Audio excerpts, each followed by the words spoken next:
Dimitar, as someone who was trained in science, I like to focus on the hard science, but then sometimes I like to rise above that, if you will, and ask some meta questions. Maybe they have answers, maybe they don't have answers, but I have a compulsion to ask them. And I want to ask you from your perspective as a scientist who studies planetary formation, life in the universe, from that perspective, if you have to look at the question, the why question, which is usually an anathema to science, but the why question, why the cosmos? Can life and the broad development of life that we seem to be seeing, at least through human life and potentially the work that you're doing to see life in other exoplanets, can the expansion of life even impact that question, the why question, why the cosmos? The why, the cosmos question is a tough one. It's the ultimate one, isn't it? I usually get very upset with my students or with people who don't like to ask the why question. I think the why question is the best question for scientists. A scientist has to ask why all the time. But this one is the ultimate question because you're not just asking the question why the universe or why the galaxy. That's a question which we know we should ask because there is always more to learn, and we can refer back to history for that. Just imagine 400 years ago you would have asked why the solar system. Right. Now, you know, even a 5-year-old will probably have an answer to why the solar system. But that was the world at the time. So now when we say why the universe, well, it's the observable universe that we know of, and in 400 years we'll probably say, well, we know about the observable universe. Let me tell you about those other dimensions or whatever they are, have discovered by then. But I think you're hitting much deeper. You're really asking why is there anything that is there, why is us? And that is a question which is very difficult, and I don't think life per se is what is answering that question eventually. It's probably understanding why life develops to the point of self-awareness, which is what we're doing today. And what has this self-awareness to do with the why the cosmos question? If at all. If at all. Right. And so the And two. we have no clue at this point. Well, there are two broad answers to it. And one is that it has nothing to do with it, that self-awareness is a total accidental, epiphenomenal, just happens to be there because other things were happening, and this universe just happened to throw it up.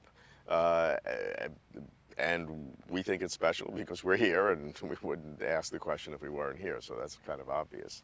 The other point of view says that there is some, to use the dirty word, teleology in the universe, that there's some impulsion toward life.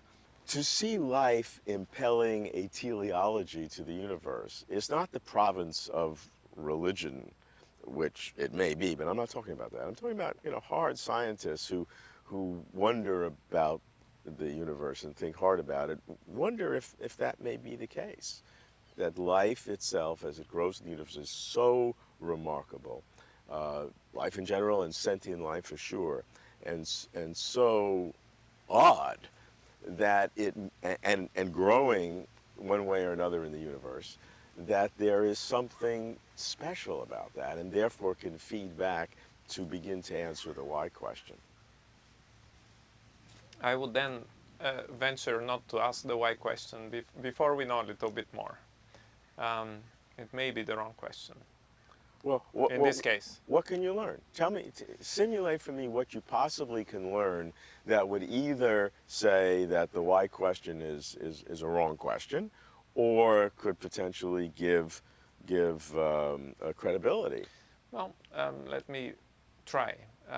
I would like to know whether there is a multitude of sentient beings around the galaxy. Right. And I would like to be able to find out how they see the answer to that same question, and try to project from their development so far how this is going to go into the future and if that tells us something about the past.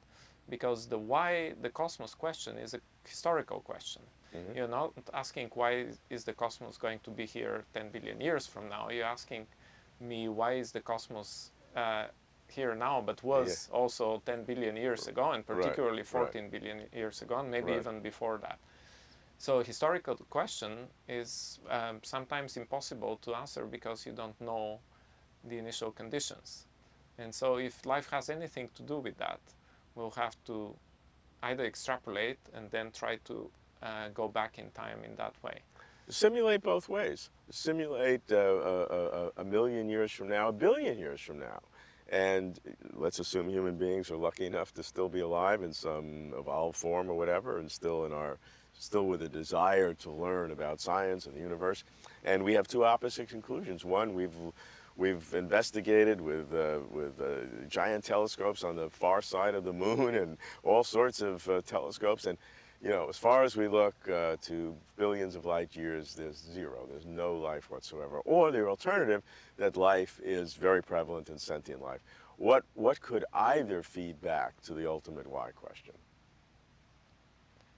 Only if we are able to communicate with that sentient life and get a baseline. No, asking them is cheating. That's cheating. Well, then you can't. If you just know that they're there, you just know that they're there. Yeah, well, that to me is not going to be enough evidence either way.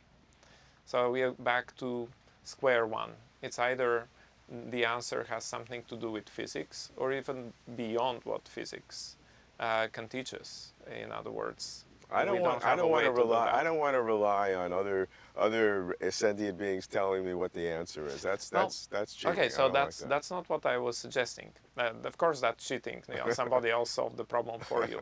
I would like to find out whether, in any way, what their development has been and is going to be projected into the future. That is, to what extent they can affect the evolution of the universe, is telling us something about the existence of the universe altogether. In other words, the historical part of the question. So by learning about their own ways of developing into the future, that is, how do they see themselves and how do they think they're going to go forward, is maybe going to answer the question, is that sentience have anything to do with the big question, either historically or in some way. But this is interesting because what you're saying is that conceivably what other sentient creatures would be doing prospectively, going into the future, could, you're not saying it definitely would, but could, has a possibility in principle of reflecting back historically in terms of what the universe is about. Exactly, yeah. But with a sample of one, there's no way to extrapolate. And you can put many lines through that single point. So at least one more data point you need. I think we'll need many more. That's a tough question, Robert.